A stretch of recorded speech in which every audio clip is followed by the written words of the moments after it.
की खबरों में सबसे पहले जिक्र क्रिकेट और शाहिद आफरीदी का। शाहिद आफरीदी टी20 क्रिकेट में ज्यादा विकेट लेने वाले पाकिस्तान के पहले और दुनिया के चौथे बॉलर बन गए हैं।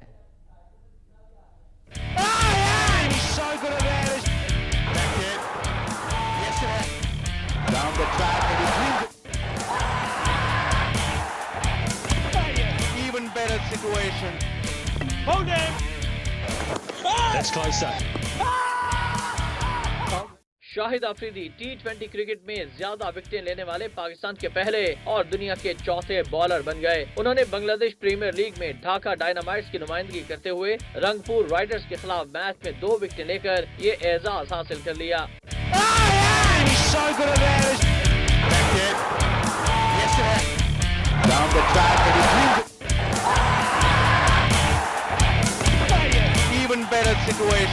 लेग ब्रेक बॉलिंग करने वाले शाहिद आफरीदी ने अब तक 261 टी20 मैचेस में 283 विकेटें हासिल करके ये रिकॉर्ड अपने नाम किया। और यूं बूम बूम आफरीदी टी20 क्रिकेट में ज्यादा विकेटें लेने वाले पाकिस्तान के पहले और दुनिया के चौथे